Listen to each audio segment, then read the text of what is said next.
muy buenas tardes. Estamos hoy compartiendo con el licenciado Carlos González, que nos va a hablar un poquito de lo que nos está pasando en nuestra Guatemala, ¿va? Entonces, los temas que nos interesan, siempre relacionados con economía solidaria, es la situación actual global y las problemáticas que se encuentran bajo los sistemas. Entonces, si nos quiere compartir. Primero, muchas gracias por la oportunidad que me dan de dar algunas ideas muy particulares de la forma como yo veo la situación en Guatemala, sobre todo en la parte económica, que creo que es lo que a ustedes les interesa. Sí.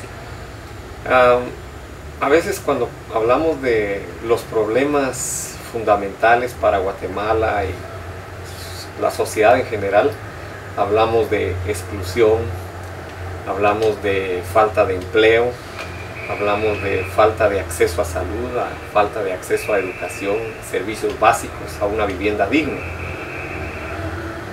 Y yo diría que esos son indicadores, ¿verdad? Indicadores, pero de una problemática que realmente es problema, que es realmente la raíz del problema, porque para mí estos indicadores que yo acabo de mencionar, para mí son sencillamente como resultado de alguna situación mucho más grave en nuestro país.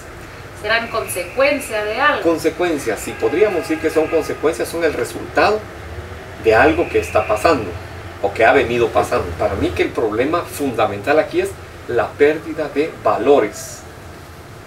La pérdida de valores sería el problema. Para mí. Ajá, de dónde llegaron esas consecuencias o esos resultados de muchas faltas. Claro, pérdida de valores que han llevado a Guatemala, dicen los que escriben en los periódicos comúnmente, que nos están llevando a un estado fallido, a un estado que va, como decimos comúnmente, va a tronar o está tronando, se está desquebrajando. Si leemos los periódicos, ahí está. Ahí está el reflejo de esa pérdida de valores. Para mí, uno de los valores que se ha perdido es la justicia. Y el contravalor de la justicia es la impunidad, la corrupción, por ejemplo. Entonces, ahí podemos ver que podemos empezar a vincular que todos esos recursos, sobre todo cuando hablamos, volvemos, insisto, economía, y lo vinculamos a negocios y a plata, a dinero, ahí podemos empezar a vincular que en Guatemala hay dinero, ha habido dinero, pero por la pérdida de esos valores y viniendo esa contracultura, esos contravalores, que es la impunidad, la corrupción, primero como hay impunidad, se da la corrupción, y como hay corrupción, es un círculo vicioso. Entonces, como que ahí es donde nos perdemos como país. Y esto no es solo de Guatemala. También tenemos que entender que este es un fenómeno lamentable, un fenómeno negativo en Latinoamérica. Posiblemente en otros países del mundo se dé, pero no se da en los niveles que se da acá, creo yo. Entonces, claro, el problema, vuelvo a insistir, radica justamente en la situación de la pérdida de valores. Para mí, entonces ahí es donde está el verdadero problema. Esto que hablábamos nosotros, son causas. El desempleo para los jóvenes, por ejemplo.